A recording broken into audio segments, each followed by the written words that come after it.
मैं हिंदी में बात करूँगा क्योंकि 2 दिन से मुझे कहाँ से क्या क्या मैसेजेस आ रहे हैं मैं भी नहीं समझ पा रहा। बैंगलोर से, अहमदाबाद से, दिल्ली से, मुझे तो अचरज होता है कि मैं भी नहीं जानता था मेरे सन को आज तक। क्या किया उसने 18 साल में। हमको पहले 4 साल की उम्र में धर्म की तरफ प्रमुख करवाया।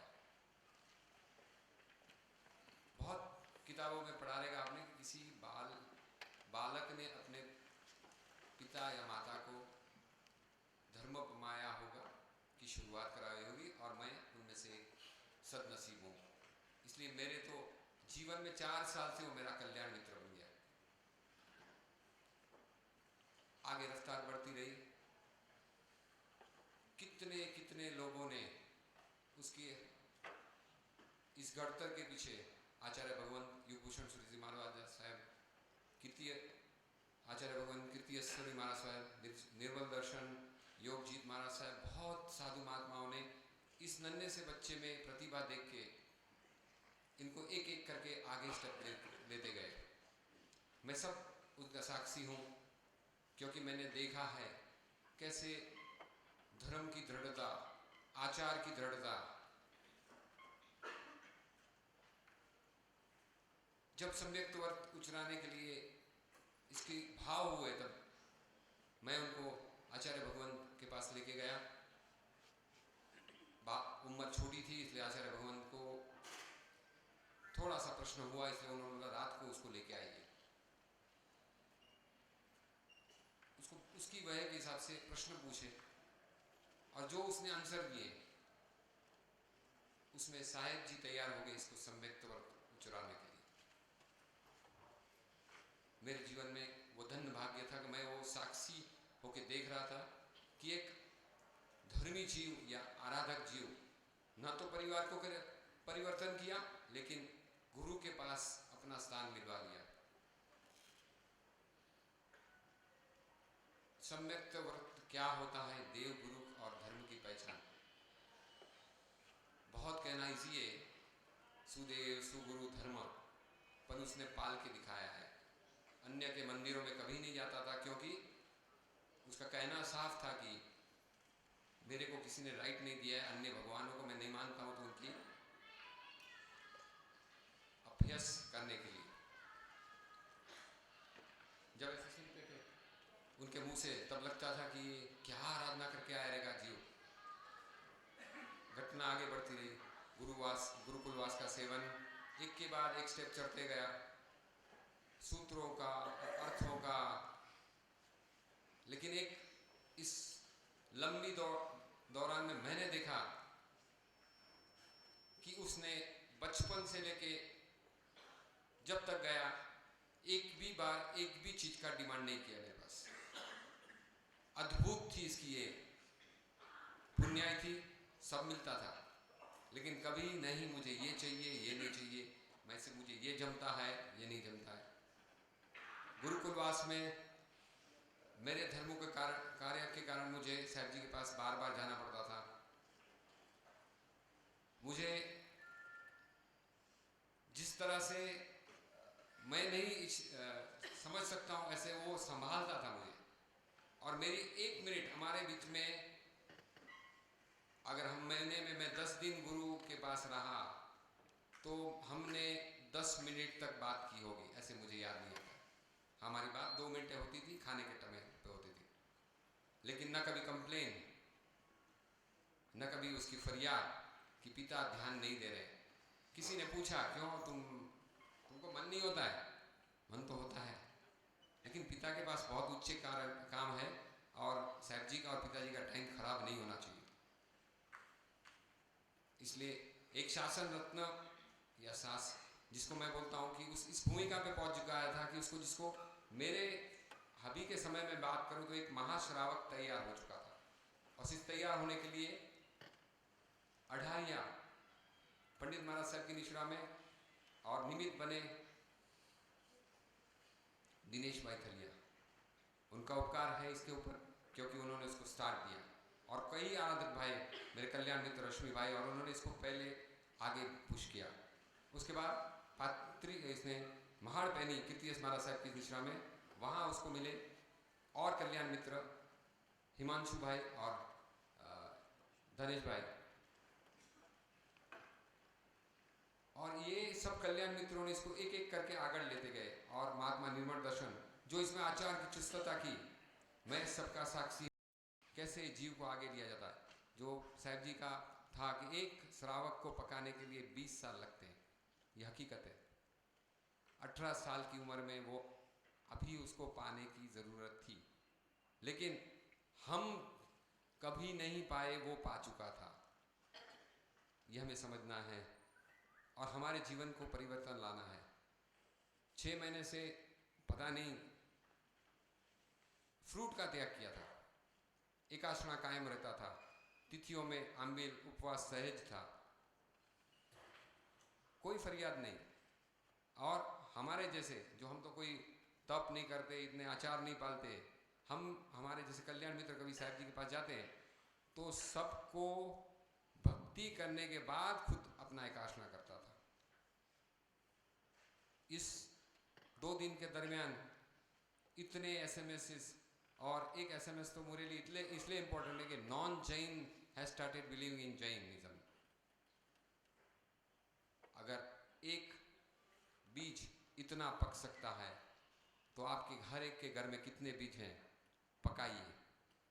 शासन को बहुत ज़रूरत है।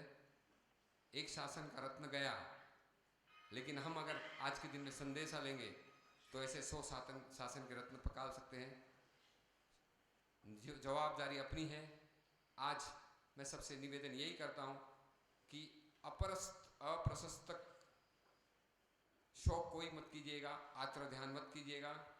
इनका समय पूरा हुआ था, इसके लिए गए हैं। प्रशस्त शौक जरूर कर सकते हैं इनको गुणों को देख के, और जीवन भर करिएगा। इनका एक भी गुण हमें आ गया तो मैं जानता हूं कि हमारी धर्म की तरफ की मार्ग की शुरुआत हो जाएगी। इसलिए इस आत्मा के लिए प्रशस्त शौक जरूर कीजिएगा। कर्तव्य वाले जाने वाले हमारे परिवार की ओर से, आप कर्तव्य के लिए जो भी प्रसंग होंगे आपके सामाजिक, धार्मिक या जो भी होंगे, वो जाने की अनुमति है। आप बिल्कुल हिचक मत कीजिएगा। ये आपको डिफरेंट लाइन पे बात किया मैंने। प्रशस्त आपको करना है, क्योंकि तो ही आप में और हम में गुण आएंगे। गंभीरता, सहन शक्ति। अभी अंतिम चरण पे आके मैं यही बात करूंगा। घटना घटी, कर्म का विपाक था, घटना घटी, किसी कारण से गिरे, सर पे लगा, फ्रैक्चर हुआ, इसका सर खोपड़ी का फ्रैक्चर हुआ, लोई से लथपथ, कर्मों का विपाक था, किसी की नजर नहीं आई। उस पीड़ा का अंदाज कीजिए, और थोड़ी देर के बाद शायद होश आ गई रहेगी तो खड़े होने की कोशिश की, न खड़े हो सके, फिर गिर पड़े होंगे। याद आए रहेंगे पहले भगवान, क्योंकि उसके अगले दिन ही धर्मनाथ दादा की 2 घंटे तक रात को बेंगलोर के कल्याण मित्रों के साथ अपूर्व भक्ति की थी। उसकी याद करने के बाद गुरु को याद किया रहेगा उन्होंने। लेकिन देखा कि अभी गुरु तो नहीं आने वाले, भगवान भी नहीं आने वाले, गुरु भी नहीं आने वाले, तो उनका सबसे नज़दीक था उनकी माता का स्मरण चालू हुआ रहेगा। लेकिन वो तो चली चुकी है। और उसके बाद याद आ रहेंगे मेरा, नहीं पप्पा तो नहीं आ सकते, और पप्पा तो बहुत काम में बिजी होते हैं, तो अभी मुझे क्या करना है, मेरे पास कोई नहीं है। बस अपने आत्मा को अंदर लिया रहेगा, और उस दृढ़ता से जो संस्कार पड़े थे, जिस कारण उन्होंने खुद की माता को एक सदगति का निमित्त बने थे आखिर समय धर्म सुनाने के कारण, उसी में से खुद दृढ़ हुए, और शायद उनका आत्मा परलोक चला गया। लेकिन मेरे जैसे पिता के मन में यही होता है कि ये अपने आश्रित की सदगति होनी चाहिए, और ये हरेक व्यक्ति का कर्तव्य है कि हमारे आश्रितों की सदगति होनी चाहिए, और सदगति होने के लिए धर्म अनिवार्य है। उन्होंने अपने आत्मा को संभाला और इतनी पीड़ा के बीच में मैं जब पहुंचा, प्राण तो कब का निकल चुका रहता, लेकिन मुख पे वही प्रसन्नता इतनी पीड़ा के बीच में, ये देख के मुझे दर्पत हुआ कि ये जीव सदगति में गया है। गुरु महाराज को पूछा, उन्होंने कंफर्म किया, उन्होंने कहा उनको लेके आइएगा। उन्होंने उनको देखा और उन्होंने भी खुद के शास्त्र अभ्यास से कहा कि प्राय करके इनकी सदगति हुई है। कहीं शंखेश्वर से किसी ने फोन करवाया कि चिंता मत कीजिए राजेश भाई, आपके पुत्र की सदगति हुई है और आप बिल्कुल निश्चिंत होइए। ऐसे सूरत से अलग अलग स्टेशन से मुझे फ़ोन आने लगे। मुझे खुदे पता नहीं कि ये क्यों फ़ोन कर रहे हैं, लेकिन मुझे एक इंडिकेशन देना चाह रहे थे कि आप चिंता मत कीजिए, क्योंकि उनको पता था कि मेरी समाधि टिके और मेरी समाधि के लिए आप इतने लोग आए हैं। वो तो पा चुका है, मेरे परिवार की समाधि के लिए आए हैं। और मैं यही इच्छता हूँ कि हर एक के जीवन में धर्म आए। हमने एक रत्न खोया है, लेकिन हमारा सबका कर्तव्य है अपने ऊपर कि ऐसे रत्नों को पैदा करने का, और हम कर सकते हैं अगर हम इच्छा, समर्पण और इस ऐसे लोगों से अगर हम एग्जाम्पल लेंगे तो ज़रूर कर पाएंगे। ऐसी मनोव्यथा। कल्प जे स्कूलनी अंदरमां भणतो तो प्रिंसिपालनी साथे पण हकीकतनी अंदरमां एक एवो सुंदर मजानो बंने जणनो सुमेळ हतो के अवारनवार 4-4 वर्ष गुरुकुळवासनी रजा स्कूलमांथी भणवा छतां पण मेळवी हती।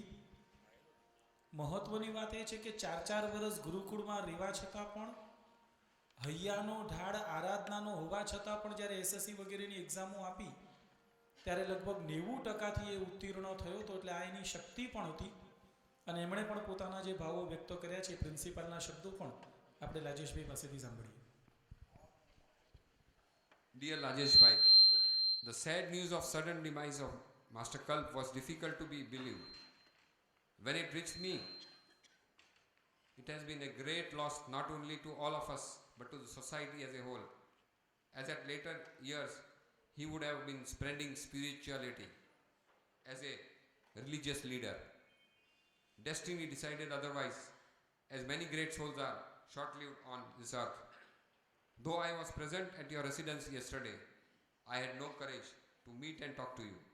The influence of Kalp had on his fellow students was evident, as most of his classmates were present to pay homage. We pray God Almighty to give you and your members of family sufficient strength to bear the irreparable loss. Principally, संवेदना